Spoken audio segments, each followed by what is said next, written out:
Oke, bismillahirrahmanirrahim. Assalamualaikum warahmatullahi wabarakatuh. Ketemu lagi dengan pelajaran IPA ya. Insya Allah pada pertemuan hari ini kita akan belajar materi terkait fisik statis, terutama peranannya dalam kehidupan sehari-hari. Oke, apa saja yang akan dipelajari? Ini ada gambarnya ya, tiga buah gambaran besar. Sini ada gambar sel saraf ya, lumayan besar. Kemudian juga ada hewan, ini juga namanya disebut dengan belut listrik ya, nanti mampu menghasilkan listrik statis. Dan juga ada ini mesin fotokopian. Nah, ini konsep kerja sistem kelistrikan pada fotokopi, kemudian hewan mati listrik, dan juga kelistrikan pada sel saraf. Ini semua berkaitan erat dengan konsep listrik statis. Oke, langsung saja ya kita bahas satu persatu, dimulai dari kelistrikan pada sel saraf. Kita buka slide selanjutnya. Nah, apa saja yang akan dipelajari ya? Ada tiga hal tadi ya. Pertama, kelistrikan pada sel saraf. Kemudian yang kedua, hewan-hewan yang mampu menghasilkan listrik. Listriknya listrik statis ya, tentunya dengan tegangan yang cukup tinggi. Kemudian yang poin ketiga yaitu penggunaan listrik statis di lingkungan sekitar atau yang sering kita temui dalam keseharian. Oke, kita bahas dulu poin yang pertama ya. Nah, pada kelistrikan pada sel saraf ini pasti berkaitan erat dengan penggunaan sel saraf itu sendiri ya. Nah, untuk pertama kita kita kenali dulu sih apa bagian-bagian dari sel saraf itu. Di sini ada gambar sel saraf ya, di mana terdapat beberapa bagian, dimulai dari bagian yang paling ujung, ini disebut dengan dendrit.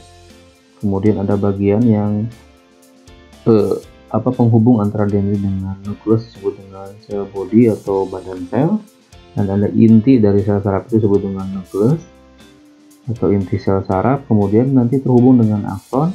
Akson ini memanjang dari satu dendrit ke dendrit yang lain, atau dari satu akson ke akson yang lain, dimana dalam akson ini terdapat selubung mielin ya, mielin cell, dan juga ada sel swan ya, sel swan. Kemudian ada juga bagian yang disebut dengan nodus Canver. Nah, ini bagian-bagian dari struktur sel saraf. Nanti pada slide berikutnya akan dibahas fungsi dari masing-masing bagian sel saraf tersebut. Kemudian ada gambar yang kedua, gambar di mana di sini terjadi aliran ion ya pada celah sinopsis.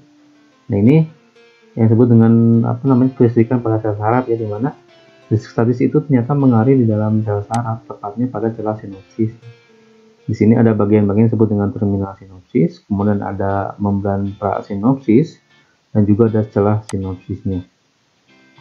Nah, ini penggambaran besar ya dari dari sel saraf tadi. Nah, untuk ini secara umum nanti diperjelas lagi di slide berikutnya.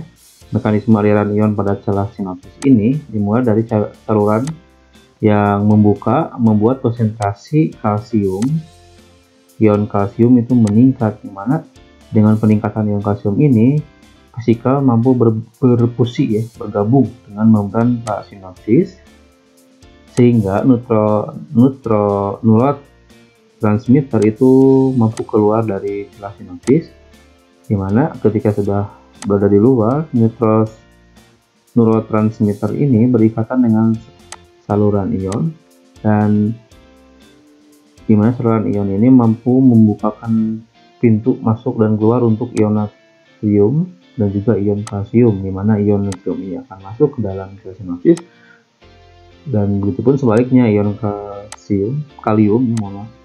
kalium ini juga akan keluar dari celah sinopsis.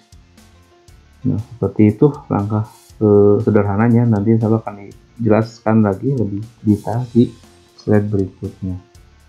Oke, kita buka dulu slide yang selanjutnya. Nah, kelistrikan pada sel saraf kita awali dengan identifikasi terlebih dahulu ya bagian-bagian dari sel saraf dan fungsinya. Nah, tadi kan yang sudah dijelaskan ya, ada disebut dengan inti sel, ada dendrit ya, kemudian ada juga badan sel, ada nodus Canver, ada akson, kemudian ada sinapsis, ada selubung mielin ya, di sini juga disebut selubung mielin. Nah, apa fungsi dari masing-masing bagian sel saraf? Nah, ini ada di bawah ya. Fungsinya pertama dendrit. Nah, ini bagiannya sebelah sini. Fungsinya apa? Menerima impuls rangsangan ya, rangsangan entah itu dari ketika kita melihat atau kita meraba sesuatu benda, itu adalah bentuk rangsangan. Untuk ketika mendengar sesuatu, itu adalah bentuk rangsangan atau disebut dengan istilahnya impuls. Nah, menerima impuls ini dari sel lain dan meneruskannya ke badan sel. Jadi ini fungsinya menerima impuls dari sel lain, entah itu sel indera misalkan ya, dari tangan atau dari mata atau dari sel indera lainnya, kemudian meneruskannya ke badan sel. Itu fungsi dari dendrit. Kemudian yang kedua, badan sel. Apa fungsi dari badan sel? Jadi badan sel itu diantara dendrit dan juga inti sel ya. Fungsinya adalah meneruskan kembali impuls dari dendrit ke akson. Nah, ini dilanjutkan, jadi sebagai penghubung juga ternyata badan sel itu ya, meneruskan impuls atau rangsangan dari dendrit ke akson. Nah, kemudian ini ada akson yang memanjang seperti sebuah sosis ya, yang berikatan antara sosis dengan sosis yang lainnya, kayak makan sosis. Nah, akson atau neurit ini fungsinya untuk apa? Dia itu untuk meneruskan impuls kembali ya dari badan sel saraf ke sel saraf lain, atau ke sel otot, atau ke sel kelenjar, atau sel disebutnya dengan sel motorik ya.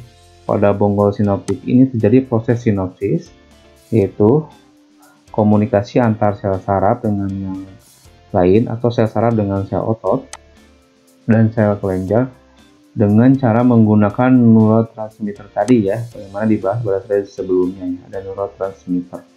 Nah, kemudian ada juga selubung mielin. Ini fungsinya buat apa selubung mielin? Ternyata di sini fungsi selubung mielin ini adalah untuk mempercepat impuls saraf dengan membantunya dengan terjadinya loncatan muatan ya, membantu impuls saraf dengan terjadinya loncatan muatan sehingga impuls saraf mampu dipercepat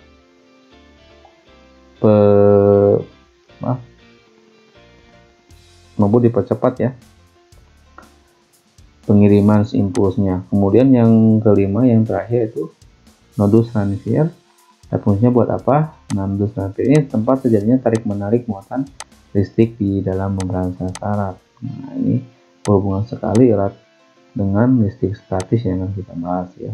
Ada nodus ranvier, tempat terjadinya tarik menarik muatan listrik di dalam membran sel saraf. Jadi ternyata di dalam tubuh kita, tepatnya di dalam sel saraf itu ternyata mengandung listrik statis ya, dimana fungsi dari listrik statis ini secara umum untuk meneruskan rangsangan impuls ya, dari mulai penerima rangsangan sampai kepada ke saraf motorik untuk sebagai bentuk reaksi ya, seperti itu. Ternyata ketika perjalanan impuls ini itu ternyata memerlukan neurotransmitter ya dalam pengiriman impulsnya. Nah, kita lanjutkan pada slide berikutnya. Nah, di sini bisa dilihat ya, sistem saraf itu terdiri atas sel saraf yang berfungsi untuk menerima, mengolah, dan mengirim rangsangan yang diterima dari panca indera. Ya, sudah dibahas ya, misalkan sentuhan dari tangan atau penglihatan dari mata, kemudian mampu mencium bau dari hidung ya, atau mendengar sesuatu dari telinga. Nah, ini semua adalah bentuk rangsangan yang kemudian oleh sistem saraf itu diterima, diolah, dan dikirim kembali reaksinya dari rangsangan tersebut. Misalkan ketika kita berjalan terkena paku ya, menginjak paku, maka efek dari bentuk reaksinya yaitu kakinya terangkat ke atas seperti itu. Itu bentuk rangsangan di mana hasil dari proses pengolahan, penerimaan, pengolahan, dan pengiriman rangsangan dari sistem saraf menuju ke saraf motorik tadi ya. Nah, di sini dibahas bagaimana sih pelepasan impulsnya. Di sini ada 3 bagian ya.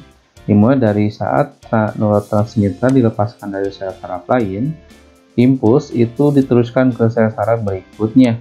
Neurotransmitter ini ternyata mengakibatkan muatan ion natrium masuk ke dalam sel saraf. Nah, tadi kan sudah dibahas di slide sebelumnya ya. Nah, ion natrium masuk ke dalam sel saraf, sedangkan ion kalium itu keluar.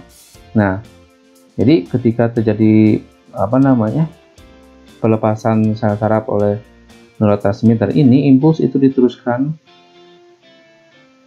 ke dalam sel saraf berikutnya, di mana neurotransmitter ini mengakibatkan muatan positif dari ion natrium itu masuk ke dalam sel saraf. Kemudian ketika sudah memasuki sel saraf, muatan positif natrium ini seperti terlihat pada gambar B-nya ya. Muatan positif natrium ini masuk ke dalam sel saraf melewati membran sel, di mana rangsangan listrik mengalir ke ujung sel saraf yang lainnya. Jadi sebagai penghubung, dilanjutkan impuls saraf yang tadi masuk ke dalam sel saraf dibantu oleh neurotransmitter, dan kemudian dia mengalir ke ujung akhir dari sel saraf, di mana pada ujung akhir sel saraf seperti pada gambar yang ini ya. Pada bagian C-nya, saat rangsangan telah mencapai ujung sel saraf, neurotransmitter akan dilepaskan kembali menuju sel saraf lain atau menuju sel tujuannya, atau misalkan ya sel tadi otot otot motoriknya atau saraf motoriknya, seperti itu. Kemudian kita lanjutkan slide berikutnya. Nah, muatan yang ada di luar dan di dalam sel saraf itu seperti tadi kan ya, dimana muatan positif natrium itu masuk ke dalam sel saraf. Ini gambarannya ya, di dalamnya itu ada muatan dan di luarnya juga ada muatan. Nah, muatan yang ada di dalam dan di luar sel saraf ini tidak dapat saling tarik menarik karena ada pemisah ya, berupa membran sel saraf. Jadi membran sel saraf ini memisahkan dua muatan agar tidak tarik menarik. Misalkan muatan yang berbeda jenisnya ya, atau tolak menolak untuk muatan yang sama jenisnya. Nah, tarik menarik antara muatan ini tidak bisa dengan sendirinya, tapi dibantu dengan rangsangan dari neurotransmitter tadi ya. Seperti itu. Cukup sekian saja penjelasannya. Terima kasih atas perhatiannya. Assalamualaikum warahmatullahi wabarakatuh.